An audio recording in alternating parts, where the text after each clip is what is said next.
Each year, Microsoft Research hosts hundreds of influential speakers from around the world, including leading scientists, renowned experts in technology, book authors, and leading academics, and makes videos of these lectures freely available.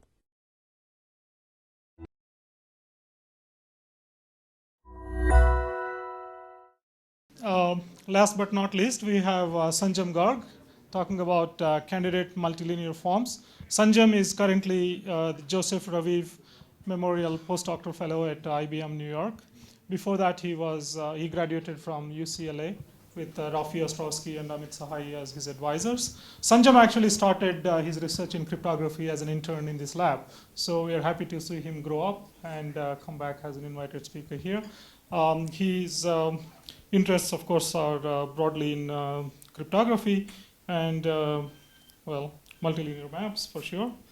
And he has worked on a number of other topics like zero knowledge and published papers in almost every major crypto conference. We're happy to have Sanjam here. Thanks. Thanks, Satya. Actually, if it wasn't for the crypto group here, I would probably not have been a cryptographer at all. So it was really good for me to have the opportunity to work here. Okay, so today I'm going to be talking about candidate multilinear maps. This is joint work with Craig Gentry and Shai Halevi. So if you believe that we live in the world of cryptomania, this is the cryptomania of the cryptomania. So let me tell you about it. So the outline of the talk is going to be roughly partitioned into three parts. The first part, I'm going to tell what bilinear maps are. So they're a technical object that have been used widely. I'll tell you what they are. And just defining them will kind of give an intuitive notion of multilinear maps. Okay? And then with this notion, I'll tell you why they're important, give you applications. In the next part, I want to define multilinear maps more formally. I'll start by defining the traditional classical notion of multilinear maps, which is slightly, to some extent, very different from, our notion is very different from this classical notion. So I'll build upon the classical notion and tell you what our notion is. And then finally, I'll give our construction and say a little bit about security. Okay, so let me start with what bilinear maps are and why they're useful and what are the motivating applications for multilinear maps. Okay, so bilinear maps are extremely useful tool in cryptography. They have lots of applications, starting with Bonnet Franklin and the works of Zhu. So there are probably more than 5,000 papers published on this topic. And as the name suggests, what this tool allows you to do is pair two things together. So more formally, cryptographic maps occur over the bilinear group setting. And the setting is, we have groups G1 and G2, both of, let's say, some prime order P, with generators G1 and G2 respectively. And G2 is defined as E G1 comma G1, where I'll define the operation E in a second. So the operation E takes two elements from the group G1 and maps it to an element in group G2. So normally people use, or cryptographers use the notation of the group G and the target group GT. I'm using G1 and G2 because it's easier to understand with multilinear maps, as we'll see later. But this map has this special property that if you were to pair G1 to the A and G1 to the B, then you get G2 to the AB. So the exponents are getting multiplied. Okay? In this setting, it turns out that the decisional Diffie-Hellman problem is actually easy. So what is the decisional Diffie-Hellman problem?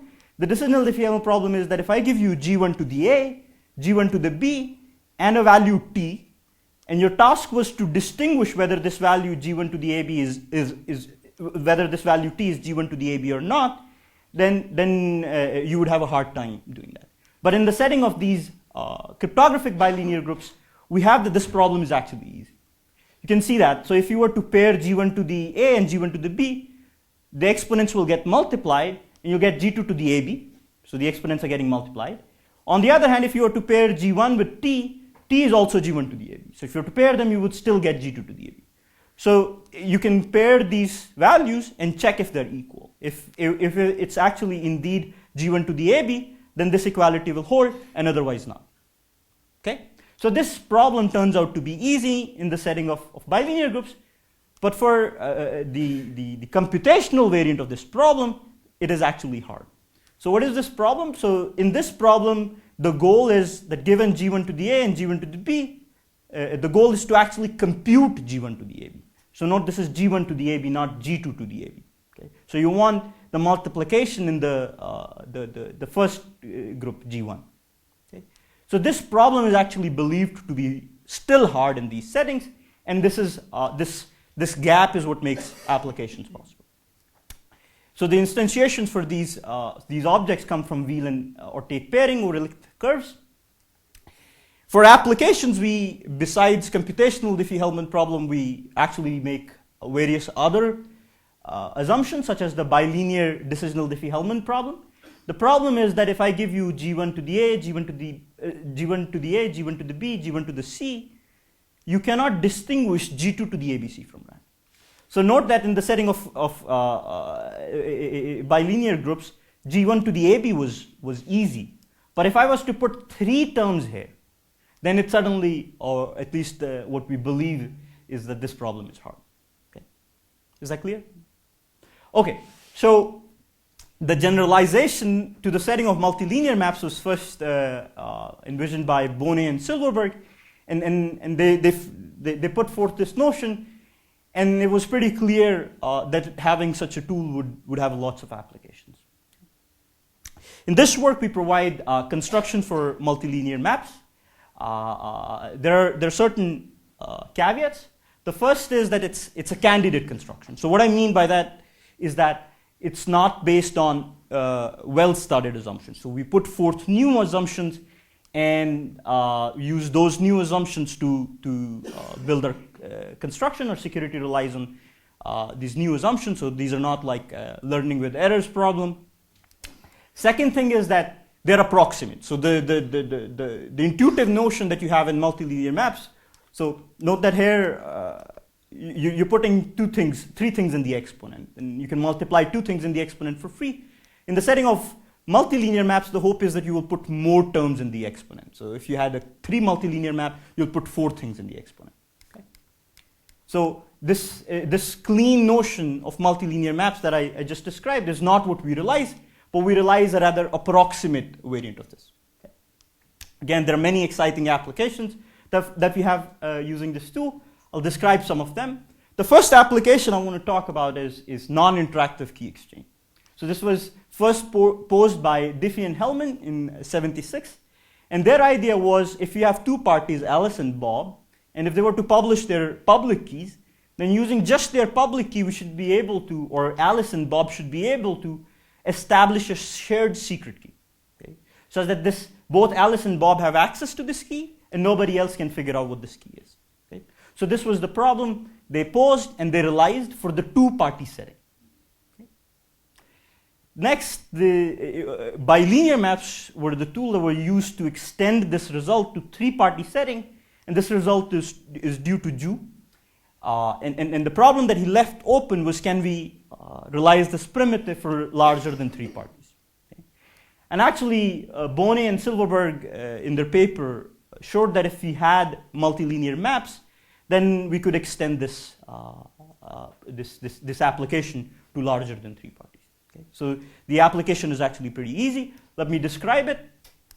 So let me first describe by the construction of Diffie and Hellman. So their construction was without bilinear groups, just standard groups where Diffie-Hellman problem is hard. Let's say our party Alice picks up a random value A, generates G1 to the A, sends it to Bob, and Bob similarly samples B, G1 to the B, and sends it to Alice. So these are both public keys. They don't depend on each other. They just generate it independent of each other. Okay? At this point, both of them can compute G1 to the A. So it's easy to see that Alice can, with knowledge of A, exponentiate G1 to the B with the value A and get G1 to the AB. Okay? Similarly, Bob, who knows B, can exponentiate G1 to the A and get this value. But by the decisional Diffie-Hellman problem, we believe that this value is indistinguishable from random, so nobody will be able to figure out what this value is besides the 2 parties here. Zhu extended this construction in a very analogous setting to the three-party case, where he has three parties, Alice, Bob, and Carol. They generate random values A, B, C, independent of each other, and broadcast G1 to the A, G1 to the B, G1 to the C as their public keys, respectively. At this point, note that bilinear maps allow you to multiply two things in the exponent for free, and knowledge of one of the secrets allow you to add the third term. So for example, what Alice can do is that it can pair G1 to the B and G1 to the C, and then it'll get E G1, G1 with BC in the exponent. And the knowledge of A then allows it to add A on top of it. Okay? And then by the hardness assumption that I described, this value is still indistinguishable from random, okay, in the setting of bilinear. So this can be extended to multi-party setting if you had multilinear map. So how would you do that? You would note that if you had like a k multilinear map, then you could put k things in the exponent for free, and then the knowledge of one of the secrets allows you to put one extra term. Okay, so you can realize k plus 1 non-interactive key exchange with k multilinear map. Okay? Okay, the next application I want to talk about is software obfuscation. So the idea here, or the goal of obfuscation, is to make computer programs unintelligible while preserving their functionality. So consider the following setting. So we have Alice, she holds a program P, and she would like to give this program P to Bob, but in an obfuscated form. So what I mean by that is that from Bob's perspective, he should be able to run this program on his computer without noticing any difference. So he should, in his experience, when he runs this obfuscated program on his computer, it should work in the same way as the program P did, besides the fact that it might be a bit slower. And from Alice's perspective, the security requirement is that Bob should not be able to figure out how this program actually works. So or in other words, Bob should not be able to figure out the intrinsic details about the workings of this program P. What unintelligibility or what this intrinsic details mean is tricky to define, and I'll just say a few words later as I go explain this application a bit more. Okay, so I want to talk about this very canonical application of obfuscation. Think of Microsoft Office. It's a very widely used software, and I would like to give an obfuscated version of this software. Okay? So, or Microsoft would like to give an obfuscated version of this software such that it can prevent people from figuring out how Office actually works and prevent piracy. And from user's perspective, note that this doesn't have an effect on his own experience, okay? In the sense that when he runs the obfuscated code, it interacts in the same way. Note this is only a solution concept. We're assuming here that the program that we're trying to obfuscate works in a closed environment, so actually making these things work in real life is going to be a lot of work for many years. But this is a sort of the first solution concept that we have for this problem. Note that we didn't have any heuristic solutions. We didn't even have any heuristic solutions for this problem before. So what I mean by that is that there were no solutions in the literature or the ones that are being used in real practice for which we didn't know real attacks. So all solutions that we were using or were there, we had concrete attacks to break them. And for the first time, we have a solution for which we do not have, which is based on some computational hardness assumption. Okay? So it'll hopefully bring down piracy. Okay, so I told that this notion of unintelligibility is a bit tricky to define. Let me define the notion that we use. So this notion was actually defined by Barak et al., and they defined various notions in the paper. I'm not going to go over all the notions that they defined, but just tell the notion that we realize. And the idea here is we have an obfuscator, and he holds this program C. And you would like to give an obfuscated version of this program to Alice. And the security that we want is that Alice cannot tell whether this obfuscated circuit is a circuit C1 or C2, where C1 and C2 satisfy the following properties. So in short, the two circuits are required to be functionally equivalent. What that precisely means is that on every input, the two circuits output the same value. Furthermore, they're required to have the same size. So note that this requirement is not that important, because if you have two circuits, then you can always pad the smaller one and make it bigger. And this is where the size restriction comes out and the inefficiency in running this program comes in. But this is the sort of definition.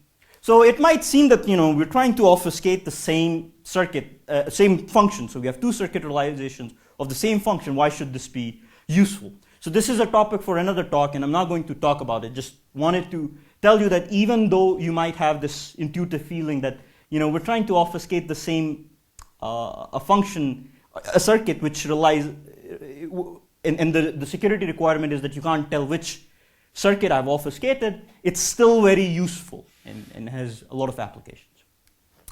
Okay, the final application I want to talk about, I really like this application, so I want to talk about it. And the idea here is, whenever we think about encryption, we are encrypting to a certain recipient. Okay, so you have a particular recipient in mind, and we want to encrypt to that person. We would like to think of it slightly differently and have an encryptor encrypt not to a person, but to a statement. What I mean by that is, we have the statement X, think of it as a crossword puzzle that appeared in the newspaper, or more generally, any NP statement. Okay? So like a circuit SAT formula. And our encryptor would like to encrypt this message to this statement. Okay? So he still doesn't have any recipient in his mind. He has some arbitrary NP statement, and he generates this ciphertext. Okay? And let's say after some point, our encryptor is tired of waiting and he leaves the room, and he just has the ciphertext left. Note that the only thing right now, we have the statement and the ciphertext. And at this point, let's say a receiver comes along, and he claims to know a witness for this statement. Okay? So if this was a crossword puzzle, our receiver claims that he knows the solution to the crossword puzzle. If this was a SAT formula, then our receiver claims to know a satisfying assignment for the SAT formula.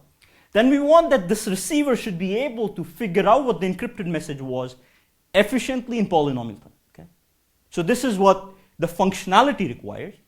The security requirement is that if the statement was actually false, okay? So if the statement was unsatisfiable, if the crossword puzzle you're looking at is actually bogus, it doesn't have a solution, or if the SAT formula you're looking at doesn't have any satisfying assignment, then the receiver should not be able to tell what message was encrypted. Okay? Again, it might seem that this notion, what it's useful for, but implies a lot of different things. So I won't talk about the things it implies, but this is like a mother primitive implying a lot of things. Okay, to give you a flavor of all the things we can do, there are a lot of applications. So one application we heard about was functional encryption in the last talk. The important problem that was left open in previous works was realizing functional encryption for all circuits, and we can realize functional encryption for all circuits using indistinguishability obfuscation, the notion of obfuscation that I just defined. Multi-party computation, we didn't talk at all about this in the talk, is a very well-studied notion in cryptography, and very surprisingly, to date, we didn't have a round optimal solution for this problem. And obfuscation kind of gives the first provably round optimal solution for the multi-party setting. For the setting of two parties, we had a solution that Yao gave in 82, but for the multi-party setting, we didn't have a solution. So there are a lot of other applications. All of them, as you can see, just came in the last year, or this current year, not even the last year, and there's a lot of exciting progress going on. And more generally, if you were to think about your favorite primitive in cryptography, it's possible that it might have implications. Okay? So I'm not going to talk about applications anymore. I want to move on to the more technical part of the talk. We're going to define what multilinear maps are and tell you how we can realize them. Okay? So I'll give you a construction. Okay, so as I mentioned before, our notion of multilinear maps is not going to be the exact version that has been thought of traditionally. So let me first define what this traditional notion is. It's just a generalization of the bilinear maps that I just defined earlier. So the idea here is that we're going to have groups G1 to Gn instead of just G1 and G2. All of them of some prime order P with generators G1 to Gn respectively. Earlier we just had generators G1 to G2, now we have G1 to Gn. Okay? And now we require a family of maps. So earlier we had this bilinear map which took two elements from G1 and mapped it to G2. Now I'm going to have a family of maps, EIK, which takes an element from GI and an element from GK and maps it to an element in GI plus K. Okay? And note that these maps exist as long as I plus K is less than or equal to N. Okay? So if you want to visualize it, you can think of it as a layered structure. So you have group G1, G2, G3, and so on. You can map elements from two elements in G1 and go to G2. If you have element, you can map an element from G1 and G2 to go to G3 and so on, as long as you don't hit the ceiling. So the ceiling is represented by N. Okay, so if you map from 4 and a group from an element from the 4th level with an element from the 3rd level, you'll go to the 7th level. But if the number of levels allowed is only 6, then you can't go there. Okay, then such a map wouldn't exist. So in this setting, we hope that at least the discrete log problem is hard. So if I give you GI to the A, you shouldn't be able to figure out A. But to make applications possible, we really need to rely on stronger assumptions. So hopefully, we would need generalizations of the bilinear Diffie-Hellman assumption that I defined. So we should, I'll define it more formally later. Okay, so how do we define our notion? So I'm going to define or give an idea about our notion in the following way. I'll first give you our visualization of bilinear maps. So this is the traditional bilinear maps, the way we think about them. Then I'll make changes to it to get our notion of bilinear maps, or the approximate notion of bilinear maps. And then the generalization to multilinear maps is going to be very natural. Okay, so let me tell you our visualization of bilinear maps. So normally when we think about bilinear maps, we have this plain text space ZP, contains these elements 1 to P. And if you were to encode or encrypt these elements, it's not encryption in its normal way it's defined, but if you were to encode these elements, they're encoded as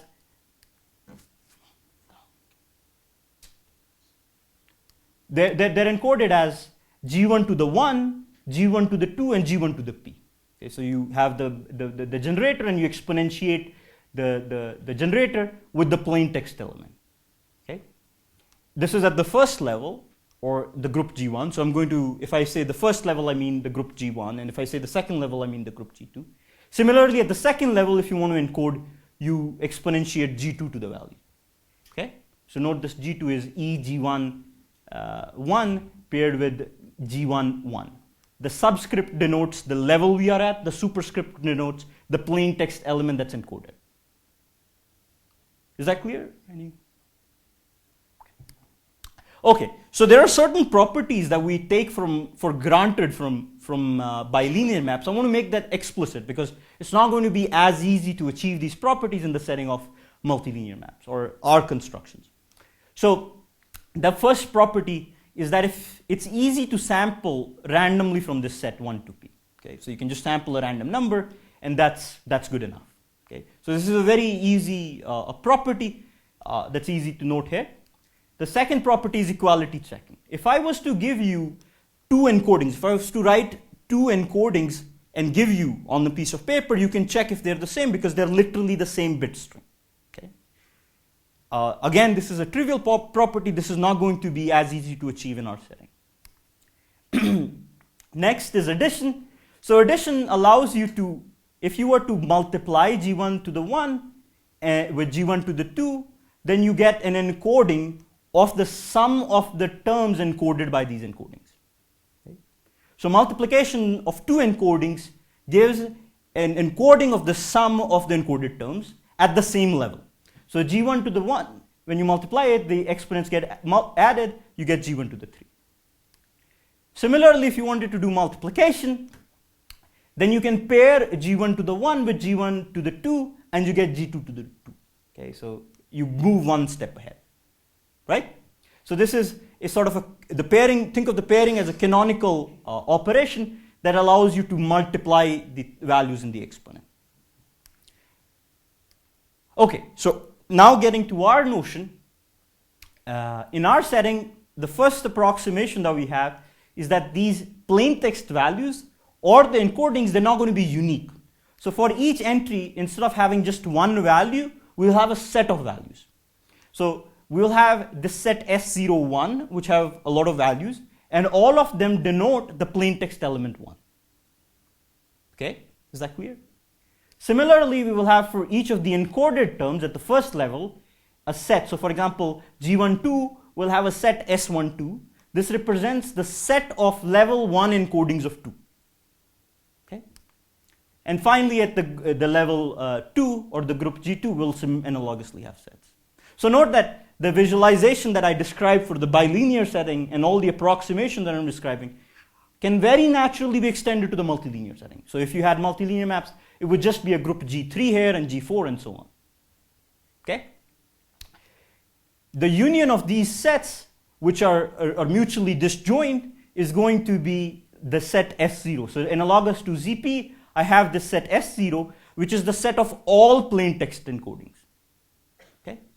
Are the cardinalities of all these responses the same? The cardinalities of these sets? Yeah. So the definition doesn't require it. In our construction, they're going to be. Roughly, our construction is a bit, I'll get to that. But the definition doesn't require anything like that. Okay? So they're disjoint and the union is S0. This is the set level, the set of all level 0 encoding. And similarly, S1 is the set of all level 1 encodings. S2 is the set of all level 2 encodings, and so on if you had multilinear maps. Okay? Next, so what I have just defined, stating the thing more formally, is that we have this finite ring analogous to ZP, and these sets Si for every I in N. Okay? So N is the level of multilinearity, and these are level I encoding. So level 0 encoding, level 1 encoding, level 2 encoding. Also, these are also level 0 encodings. I'm also calling them plain text encodings. So I have the description in informal sense that I have this set level I encodings, and each set Si is partitioned into sets SIA for each A in R. Okay? So for each element in the ring, I have level I encodings of that A.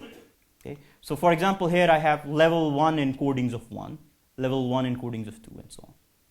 Okay?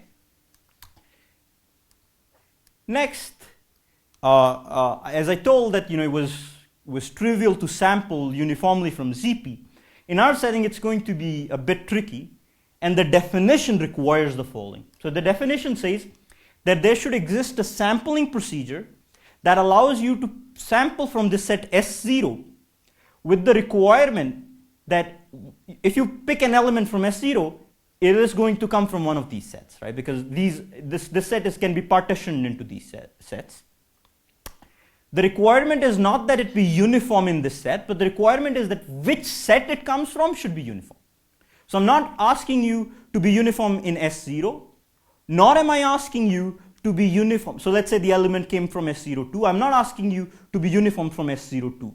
I'm just asking you to be uniform as to which set you come from. So more formally, if you sample S0 alpha from S0, such that alpha comes from S0A, then the induced distribution on A should be uniform. Does that make sense? But you're not required to be uniform within S0 or S0A. Okay? So this is just stating the definition. Next, again in the setting of so again the same thing extends. You can just keep extending to the multilinear maps. The notion is identical. So next thing is for equality checking. In the bilinear setting, it was trivial to check if two terms are the same. Okay?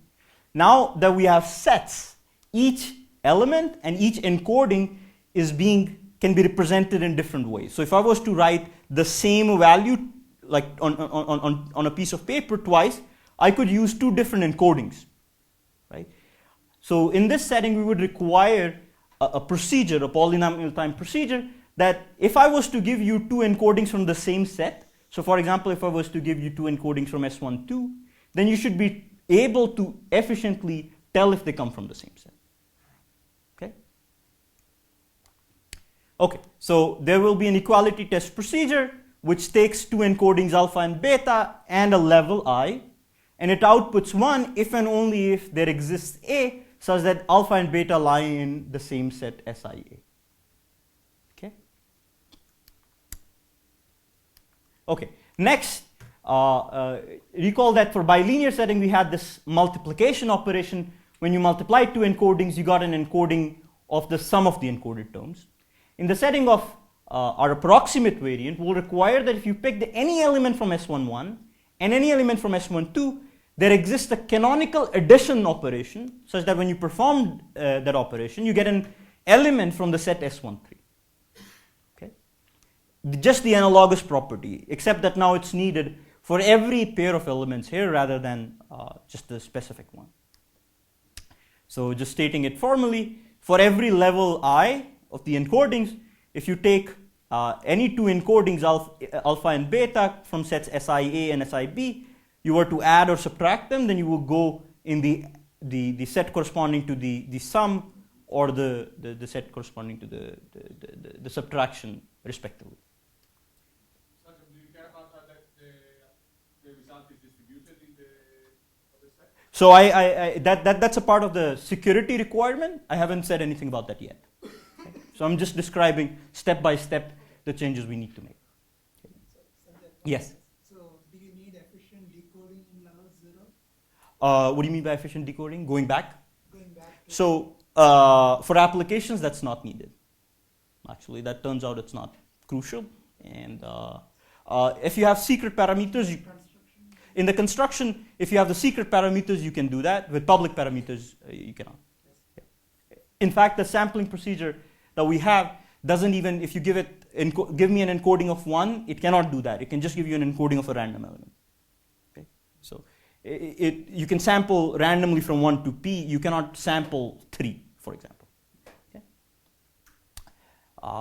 Okay, so multiplication allowed you to multiply things in the exponent.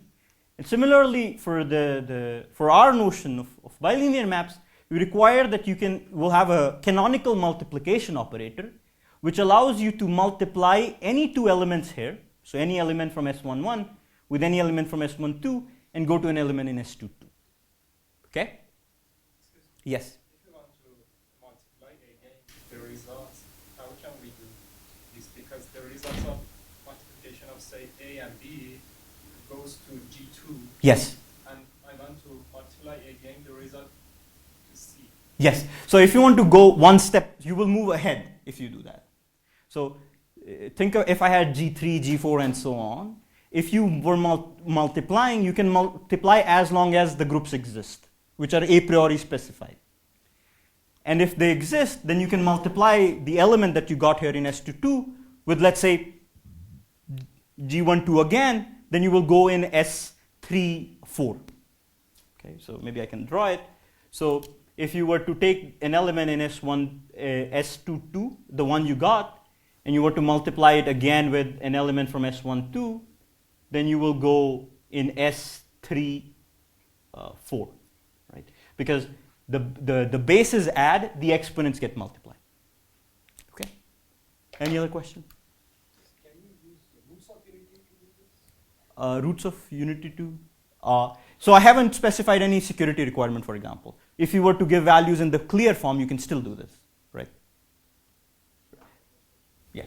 So even if I was to just write encoding of 2 can be just 2, right? There's no security requirement so far. Okay? Now,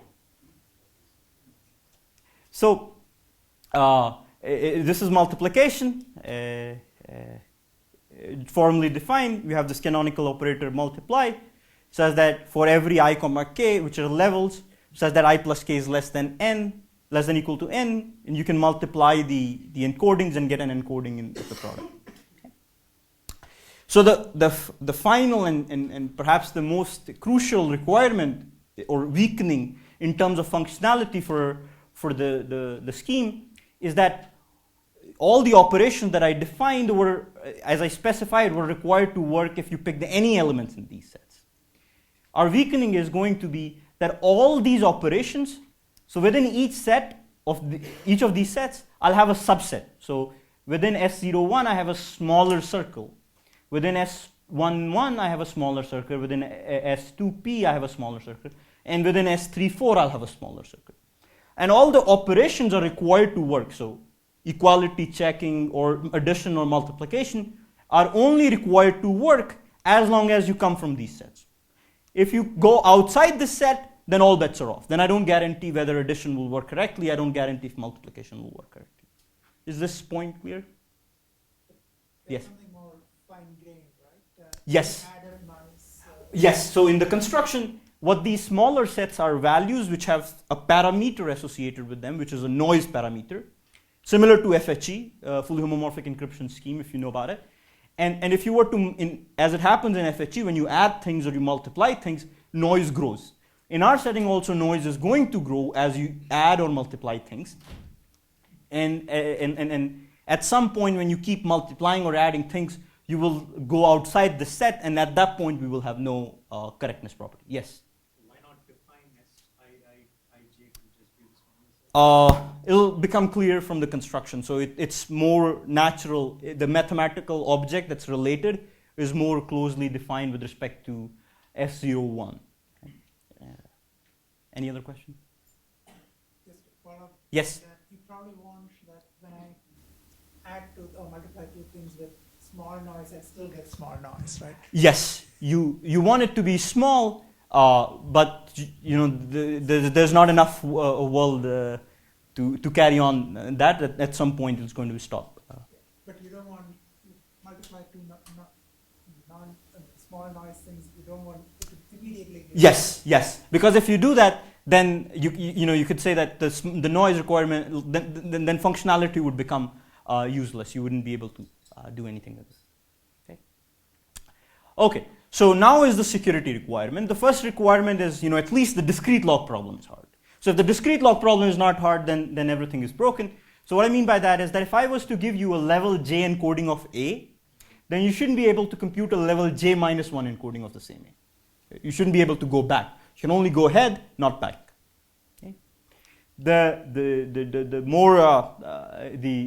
main problem that's actually needed for applications, or sometimes even stronger assumptions are needed, is this problem of multilinear decisional Diffie-Hellman problem.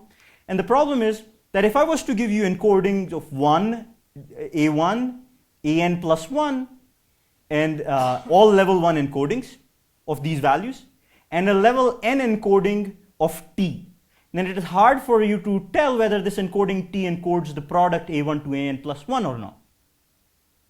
Okay? Yes? I have a question with the discrete log. Because you have these encodings, you could have like malicious encoding and honest ones. Yes. So in the discrete log, do I get like honest generator to this something, or do I get dishonest generator? Honest, yeah. Honest. Yeah. Okay. And same probably for the. Yes. If you have malicious ones, there needs to be extra care for that. It's not clear if things will work. Yeah. So this assumption is a direct generalization of the three-party setting, where I was trying to put 3 terms here. You could put 2 things in the exponent easily, and putting the third was hard. Here I'm putting n plus 1 terms, and if you have n level maps, then you can put n things in the exponent easily, but putting n plus 1 is going to be hard. So the construction needs that. I mean, for the assumption, you don't necessarily need that, but for in our construction, the final assumption that comes out, we also need encodings of 1 and some certain other public parameters. So Yes? earlier you said it's hard to find encoding of a particular plain text, but for one it's special. Or So how do you get the encoding? So it's in the public parameters, let's say. So if I had the secret parameters, so one thing different from bilinear maps is that in the setting of bilinear maps, let's say some agency comes and sets this is the elliptic curve we are going to use, and everybody is fine with it. In our setting, we're going to have a person actually generate the parameters, which will have associated trapdoor values. Those trapdoor values can allow you to do essentially everything, and with those, once you have those secret parameters, access to those secret parameters, then these assumptions don't hold. But if you don't have access to those secret parameters, then we believe that these. Okay. Operations you mentioned can be done just as. Yes, using just the public parameters. Okay. We do need, but that's part of the construction.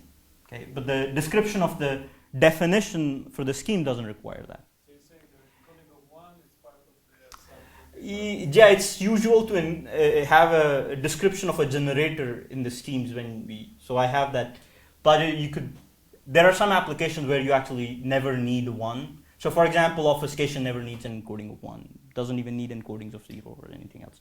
The public parameters there are much simpler. Yes?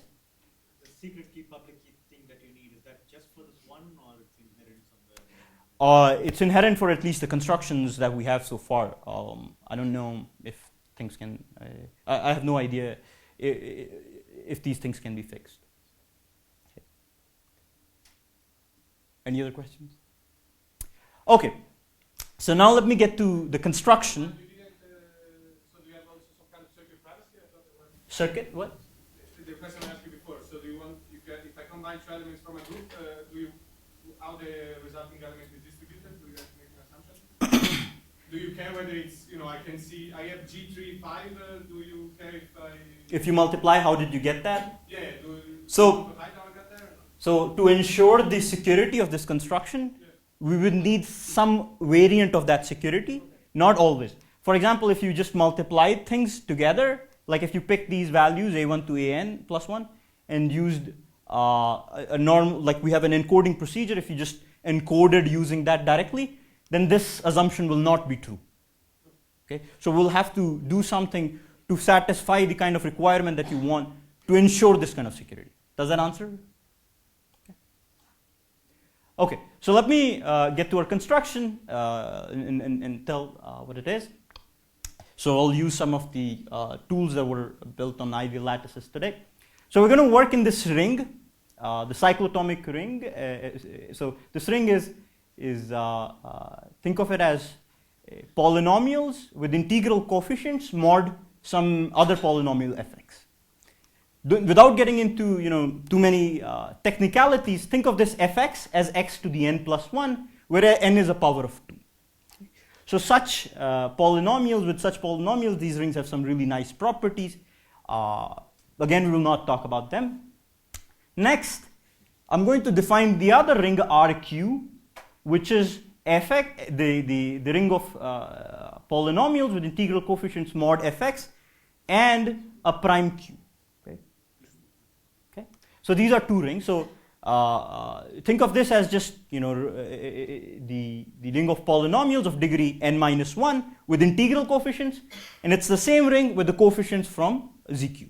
Okay. Yes. This n has nothing to do with the n linear map. No. This is going to be. These are the rings we're going to use to construct our maps. It has nothing to do with. No, this has nothing to do with the level of multilinear. No. Yes. Okay. So. Our construction is going to rely on certain public parameters and certain secret parameters. I want to tell what the secret parameters are. So public parameters in our scheme hide two very important secret parameters. If either of them was revealed to the adversary, then the complete security of the scheme is broken. Okay? So one parameter is this G, which comes from this ring RQ. Okay? So it is just it's small in the following sense. So G is from RQ, so what it is just a polynomial of degree n minus 1 with small coefficients. What it means to be small, there's some formal sense. We'll see a bit maybe later. So we have this parameter G with small coefficients.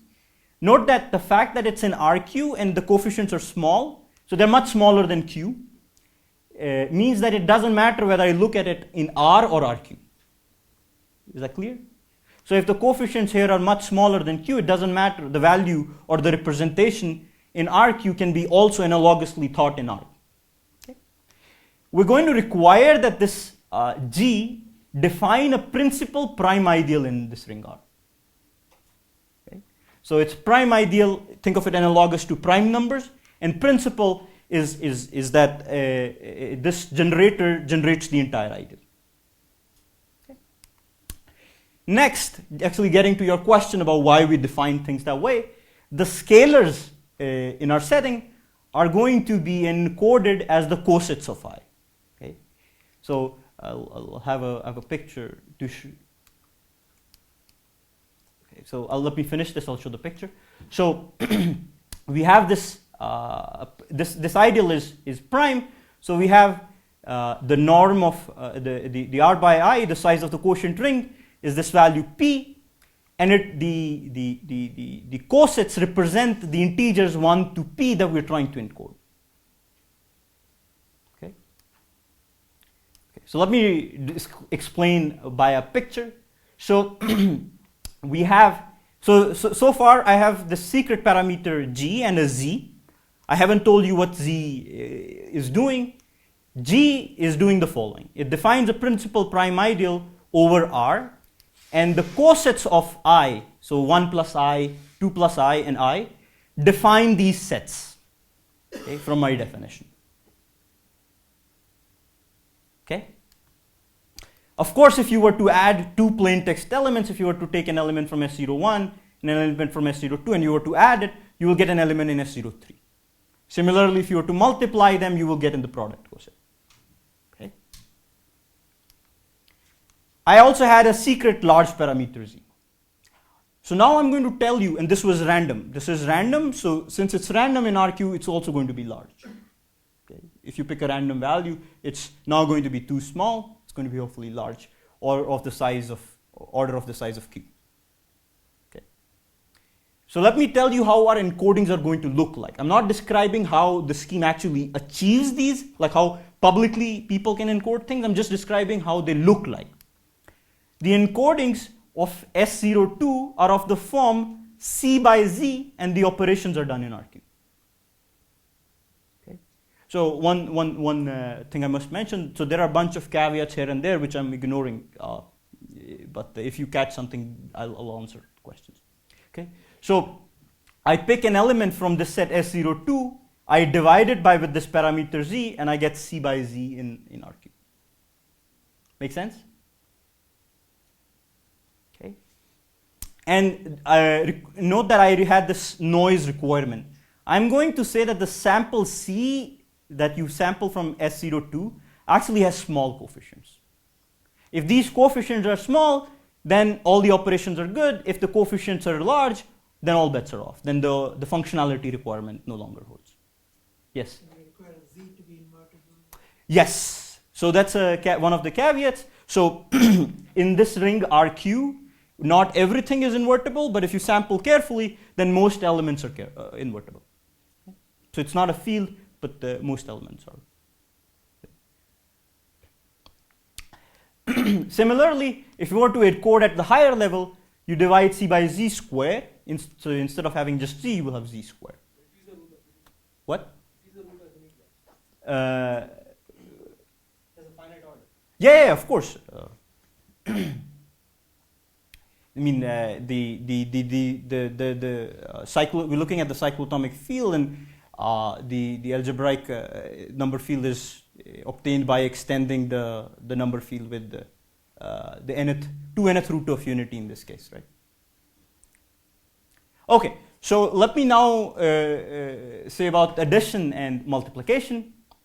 So note that if I was to add, so if C is from some coset S plus I, and D is from coset T plus I, and if I had encoding C by Z and D by Z, I can add them in RQ, and I will get C plus D by Z. And if C and D were small, then hopefully the sum is also going to be small. Okay, so recall that C and D are just polynomials with small coefficients. So if you add two polynomials with small coefficients, you get another polynomial, and hopefully it also has coefficients which will become slightly larger, but hopefully not too large. Okay? So we'll get the encoding of the sum. Similarly, if you were to multiply them, then we get a product coset in the numerator, and notice that the degree of Z in the denominator becomes larger. So we are in Z square. So what we are actually getting is an encoding of the product coset C times T in the second level. Okay. Note that so far I have just told you how encodings look like. Of course, in reality, in the scheme, we cannot give Z, right? I mean, if you add Z, you could always multiply with Z and remove Z, and then there's no security. I've just told you how they look like. To actually, so this is how, generalizing to multilinear maps, a level K encoding of a coset S plus I is of the form C by Z to the K in RQ for a short C in S plus I. Okay? If you want to add two encodings at the same level, so jth level in this case, you just add, when you add them, the numerator adds, and as long as the numerator is much smaller than q, you can add things. And if you were to multiply, the exponents in the denominator will add up, and as long as the product of the numerators is much smaller than q, you can multiply. Okay.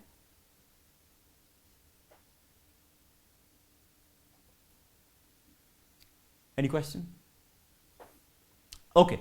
So this is like a somewhat homomorphic encryption scheme where you can perform homomorphism up to certain level, like k, if you have. Okay, you can keep going, and as long as noise doesn't become too large. Okay, so the k is the level of multilinearity.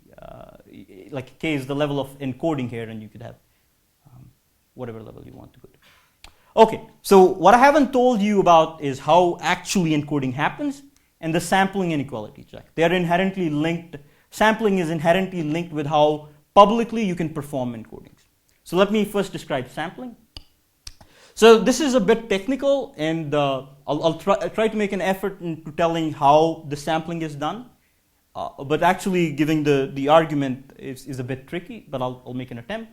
So note the fact that G is a polynomial with tiny coefficients. Okay, what we want is the requirement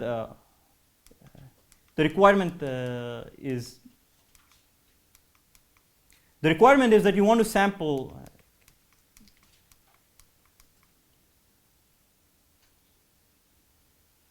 stuck. Okay. So the requirement for sampling, recall, was that I want to sample from S0 such that when I sample the value, it comes from one of these sets. I want it to be uniform as to which set it comes from. And note that these sets are basically cosets of I. So I want to pick an element which comes from a random coset of I. Okay, I want it to be small, and I want it to be coming from a random coset of I. Okay.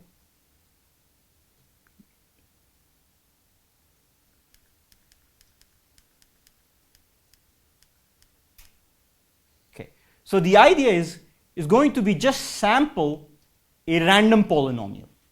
So sample a random n minus 1 degree polynomial from a discrete Gaussian with appropriate width. Like if you pick a random element with large enough coefficient, then the guarantee is that it comes from one of those cosets. Okay. So it's a bit hard to argue, but here's an intuition. So note that I is defined by this element G, which has tiny coefficients. That's how we sampled it. Then all so this defines a lattice, and the cosets of I represent the intermediate points in the lattice. So the shifts of this lattice represent the cosets. Okay, so if you were to shift this lattice by 1, you represent 1. If you move it by 2 steps, then it represents 2 in different directions. Okay, so in each cell of this lattice, we have elements from all the cosets. So if you were to sample an element from large enough space that it covers all these cosets, then you will eventually get a random element. So I'm not sure if I got the thing across. It's hard for me to argue. But the point I want to make is just pick a random element, and that's good enough. That's with large enough coefficients, and it is good enough. Okay? Is the bottom line clear? Okay, so actually explaining why this thing works is a topic of another talk. Yeah. So you said large enough, but it also has to It has to be small enough as well. It has to be smaller than Q, but larger than the coefficients of G. Okay. This term explicitly is called smoothing parameter, defined by Michan-Chore. Okay. Once you believe me that you can sample these elements such that it will be from one of the cosets uniformly, then how would you encode? And this is where the encoding of 1 comes in. So what I'm going to do is I'm going to publish an encoding of 1 in the public parameters. So y is a by z. Let's say a is from the coset 1 plus I. I divide it with z and publish this in my parameters. Okay. Operations being done in RQ. Now if you were to sample just a random element, you sample a random element, it comes from one of the cosets uniformly, but you don't know which coset it comes from. Okay, so you know that it's an encoding, plain text encoding of some random element, but you don't know which element it is. But you can multiply it with this encoding of 1 and get an encoding, level 1 encoding of the coset. Okay? So this is how you will actually perform the encodings in the real life. This encoding of 1 is going to make it happen. You can always go to higher levels by multiplying with y again and again. Right? So if you want to go from the ith level to I plus 1th level, you can multiply with an encoding of 1. You get an extra term of z in the denominator. Okay. So far, it just looks like a fully homomorphic encryption scheme, or a somewhat homomorphic encryption scheme. What makes it multilinear maps is the ability to allow for equality checking. Okay? So note that if you want to check if two elements encode the same coset, it suffices to check if the subtraction of the two encodes the 0 coset. So all I need to do is give a procedure that allows you to check if some encoding is an encoding of 0. To make it happen, we're going to publish another parameter in the parameters, and this is going to be of the form hzk by g. So h is a new parameter, it's also a secret parameter, and it is, unlike other parameters in the scheme, it's not too large, not too small. So it's going to be of the size square root 2. So it's a polynomial with coefficients of the size square root 2. Okay? Now to check if an encoding, if I give you c by z to the k, it's a level k encoding of the coset in which c is, encode 0, then what I do is I just multiply u with the 0 test parameter. So c by zk multiply with h zk by g. Note that h zk, z to the k terms will cancel out, and I have ch by g. Okay. So very roughly, if c is indeed from the 0 coset, or it is from the ideal, okay, then it is going to be of the form c prime g. So very roughly, there are certain caveats here. And if it is of the form c prime g, then this g is going to cancel out. And what we'll have is left is h times c prime. And hopefully that is small, because h is small, which is of the size square root q. And c prime is small, because c is small. Then we will have something small. Okay. So the 0 test amounts to just multiplying the value with the 0 test parameter and checking if it's small. If it's small, good to go, it's an encoding of 0. If it is not small and it's large, it's not an encoding of 0. Okay. Is this kind of clear? So very roughly what we have done is we included a new parameter in the public parameters. If you want to test if something is encoding of 0, you multiply your encoding with that term and check if the product is small. If it is small, then yes, it's an encoding of 0. If it is large, then no, it is not an encoding of 0. Okay? No, it's private. So remember, we had two very important private parameters, g and z. If any of them is leaked, security is completely broken. And h is the new parameter that also needs to be here. So h is there to randomize z and g? So the h is just to randomize the 0 test. To give you some intuition why it's square root q is because it makes it like the 0 test parameter one-time use. If you were to multiply this thing, so you get something here which is going to be of the size roughly square root q. You cannot multiply this thing again with the 0 test. If it was something less than square root q, you could keep using it again and again. And that's very important that you cannot do that. And that is what makes it happen. Okay? At least some intuitive understanding of what's going on. Yes, yes. Every time it's a degree n minus 1 polynomial and all the coefficients are small. Okay. If you pick a random one, if something becomes 0, the first coefficient, I'm not there. But yes? So just going back, if you could do, if there was less than root q, you could do 0 test more than once, and that's bad because then you could solve you can go one more level. Yeah. To make sure that you stop at level. Yes. You don't go above. It's a sharp threshold. I see. So Yeah. it's easy, so all of a sudden. Yes. Right. Okay. Next, actually, we get to the question that Claudio raised very early on, and I'll first describe the attack and then tell the solution. So let's say we didn't have any 0 test. Okay, at least decisional Diffie-Hellman should be hard, right? So let's say I have I want to encode. So you see in the exponent str, it looks like the decisional Diffie-Hellman tuple. The idea is if I was to encode S at level 1, how would I do that? I'll sample CS. I can do that without knowing S. Know that I can sample CS without knowing S, and it will be uniform as to what the S value is. I can do that. For S0T, I can also do that CT. For CR, I can do the same. But CST seems problematic. How am I going to sample? I don't even know what S and T are. So how am I going to sample CST from this set? And actually, sampling immediately is challenging. But what I can do is I can multiply CS and CT. Okay. So if I was to, the CS comes from the coset S plus I, CT comes from the coset T plus I. If I multiply them, I get something in the coset ST plus I. Right? Simple. And if I was to encode these values, encoding of US would look something like CS times Y. Recall Y was an encoding of 1. So it's basically just putting Z in the denominator. CT times Y is an encoding, gets you UT, an encoding of the coset T plus I. And UST is an encoding of the coset ST plus I. Okay? But note that we have a problem here. You know, if I was doing this generating encodings in this way, I could just multiply US and UT and divide by Y and get UST. And this is exactly the question you had raised before, that what is the requirement on the distribution of the output? So even though explicitly there's no requirement, implicitly security of the scheme puts a requirement that UST should not be inherently related to these values.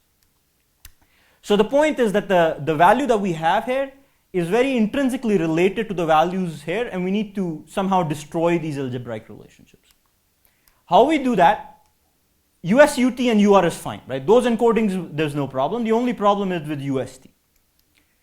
And the problem explicitly is that we're sampling a specific element in the set S1ST. But instead, what we need to do is we want to sample a random element here. Okay? A random element here doesn't have correlations with these guys. The specific element that we picked has. How are we going to do that? Okay. Simple solution. We just publish a bunch of encodings of 0 in the public parameters. So these are all elements from the set S10. So they are all level 1 encodings of 0. What I do is I publish them in the public parameters. And if I wanted to randomize this element, I just add random linear combinations of these elements to the specific element at hand. So I obtain UST by multiplying US and UT and then randomize it. Okay? So it randomizes. Does this, okay? In the level 1, why this should be the level, yeah. the same level, it is the same level, right? Yes, because CS and CT are at level 0. So you have to publish one encryption of 0, one encoding of 0 for each level, the public key? Yes, for whichever level you want randomization, you have to. For applications, actually, it turns out we only need generally randomization for 1 or 2 levels. Okay? For obfuscation, we don't need any randomization. Pretty interesting fact. So the other thing is you can keep randomizing. You can do computation. You can randomize again. You can keep randomizing again and again using the same parameter.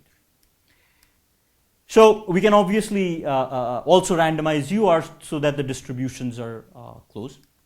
And a fact that why should this, you know, I'm doing all this ad hoc stuff, why should this be good? A pretty strong argument that this randomization actually gets you statistically close to sampling something from the desired set was given by Agarwal, Gentry, Halevi, and Shai. It was improved recently. Been other progress as well on this randomization. So this step allows for randomization in a statistically secure way. Okay, so the complete encoding that we have so far, we have an encoding of 1 in the parameters, encodings of 0 which allow for randomization. For every bunch of these, okay, the number of these which you need, the number that you need is specified by getting that, if you want the statistical guarantee, it's specified by theorems from those papers, and this crucial 0 test parameter. Okay, so this is the public parameters for the scheme. If you wanted to encode you just sample, sample C randomly. It'll come from one of the random cosets of I. You multiply it with Y and re-randomize it. Next, if you want to re-randomize, just want to re-randomize because you computed something, and you can obviously re-randomize at that level. In this case, level 1. If you want re-randomization at any other level, then as Claudio said, we'll need parameters, separate parameters for that level. Checking zero test is easy. First, bring the thing to the highest level, multiply it with the zero test parameter, and check if the thing is small. If it is small, it's an encoding of 0, otherwise not. So this is a summary of the scheme, yes? So why do you need separate parameters? Can you not take level 1 and upgrade it to level 2? You could multiply them, for example, Yeah. but you could do those things, but if you want like a statistically secure guarantee, then this seems But to be. anyway, in say level 1, Yes. you're going to take many samples, right? Like you publish some K of them, and Yes. I can take linear combinations. Yes. So in that sense, there should be enough. But once you multiply, yes, you could do those things. It's not, I'm not saying those things are bad. I'm just saying this is one way we did it. Okay, so with respect to cryptanalysis, I won't say much. Just want to say that if you were to find Z or G, scheme would be broken. Besides that, we do, as I said before, unfortunately, we don't have reductions to some well-studied problems. But to give some evidence of the security of the scheme, we define a new model where the adversary is allowed to add, subtract, multiply, and divide elements in RQ. And it seems that under at least these limited attacks, the adversary cannot break. Of course, this is not the last word, and hopefully we can have better schemes under better assumptions. So this kind of proof is similar in spirit to the generic group model which is very well studied in the bilinear map setting. And one thing to note is without the zero test parameter, the assumption that we have is very roughly almost the n-true problem. So the zero test parameter is what, it's like giving the secret key. So zk by g is the secret key, but we're just making it noisy. So this noise seems to play a very important role for the security of the scheme. So in summary, I presented these cryptographic multilinear maps, and the construction is based on n-true based homomorphic encryption with this equality test parameter.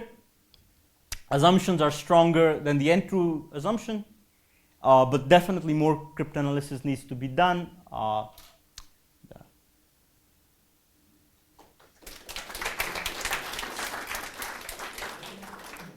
Any more questions? Yes.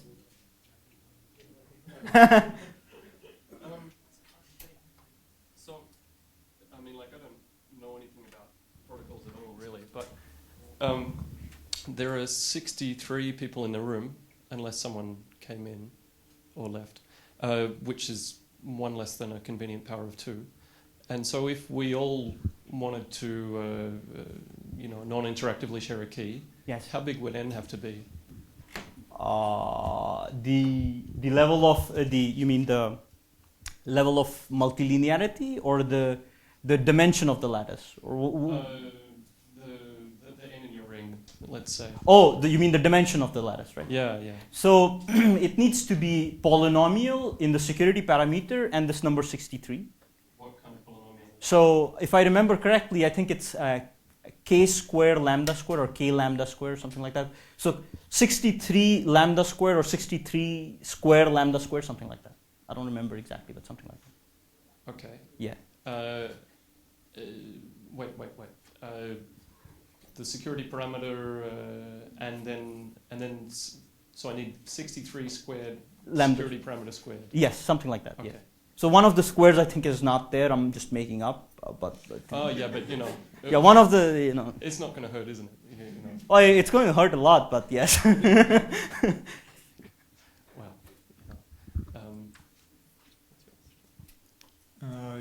Okay, so my question is about the ideal that you use for the encodings. So you say it's a principal and prime ideal. Yes. Why prime and why principal? So the fact that we have this one term G that needs to cancel out when you do the zero test, that's why we need it to be principal, right? If you had it wasn't principal, you could have multiple generators, right? And then you would need to have something more sophisticated. And I think, so we have, I don't remember the exact details, but if you wanted to do without having principal ideals, you could adopt the zero test in a way that you can do it, but then you need to factor at some point. So if you had quantum computer, you could do it. Without quantum computers, you couldn't. The reason for prime ideals is the fact that if you're doing some some application, a lot of applications need the plain text space to have have a prime. Yeah. But for the construction itself, actually, there is one more criteria, which is that you need at least the ideal to have one large prime factor. The reason for that is that, this H, if you sample it randomly, it's going to come from some, if you don't want H to, by sampling randomly, come from the ideal I. You don't want H to cancel the G. But you also want Z to be invertible. Yes. Yeah, Z is invertible in RQ. I'm sorry, I don't understand how that's related to the question, but I'll get to that. Prime is one. Huh? Prime. So he's asking about the G, not about the Z. He's asking why the ideal defined by G has to be prime. No, the thing is, the ideals are defined in R. The computation is being done in RQ. But the ideals are defined in R. You can't. So Z is living in RQ, but what? Yeah. That's right. You want Z to be invertible. No, but the Z is in RQ. It has nothing to do with G. But finally, you are calculating in RQ mod G. This division is in RQ. It's okay. Maybe. No, but My question was about the encoding space, not about the. It was about. Oh, okay. But the space of level 0 encodings. Yeah, Okay. but I was just wanting to say that you don't want this G to cancel with H. So there is some security requirement also for the. Yes, because if it had like really small factors, then it's possible that H with some polynomial probability it had all those factors and canceled out. Well, I guess that's unlikely, but okay, yeah. Yeah. So one of the applications you listed, it was replacing random oracles. Yes. But you cannot use this, I guess, because you still rely on some oracle access in the proof. No. I mean, the construction itself is based on some well-defined security. It's an assumption like the DDH assumption. They give you some two things are indistinguishable. That's a concrete assumption. Okay. This assumption that we have is more complicated than the DDH assumption, but it's just that. I mean, it's significantly more complicated and new, and not as well studied as DDH. But it's certainly of the form that two things are indistinguishable. Once you make this assumption, you can, if you're trying to, random oracles is a qualitatively different assumption, right? But I heard you mention GGM, the generic group model. Yes, generic group model. Yes. So that's a justification, not it's a justification for the security or evidence for the security. It's just saying that look, we are not completely stupid. That's the fact that we're not just saying that we didn't. It's to back our efforts in saying that look, we weren't able to break it, and here's some evidence why these kinds of attacks will not break it. Then let's look at this kind of an attack. This won't break. We have a lot of cryptanalysis in our paper. You can look at that. So we looked at explicit attacks, extended them, and it seems that still all these attacks do not work as far as we know for now. Yeah. So maybe the question can be rephrased that removing the random oracle assumption and then coming to the generic group model is really getting you anything? So again, I'm saying that we don't have the generic group model. Saying that you have the random oracle model, if you have a hash and sign, you need to rely in the proof on modeling that hash function as a random oracle. Now, removing that and putting a concrete assumption is a goal How interesting that goal is, we can debate on that. I'm not saying whether that goal is super interesting or not. Just saying that's a goal which people have attempted to solve, and papers have been published on that. I haven't written those papers. I don't have to justify the need. Yeah. So there is this other multilinear maps based on integer. Yes. That were mentioned before. Yes. Can you add the same? Is there? Let's put it like this. Is there any application that you can do with your maps that you cannot do with their maps, or vice versa? Yes. So when we started the multilinear maps that we had, some of the assumptions in this setting were actually turned out to be. So this particular assumption that I talked about is secure, but there are other assumptions which are not known to be secure for the maps that I described. And when the maps came out, the maps based on integers, those maps, those assumptions were known to be true. There's an extension for these maps that we have recently, for which we don't know even those assumptions are true. So for now, it's not clear if any map has. But application-wise, they're the same. Yeah, application-wise for now. Completely the same. For now, yes. Yeah, they weren't when they came, but now they are.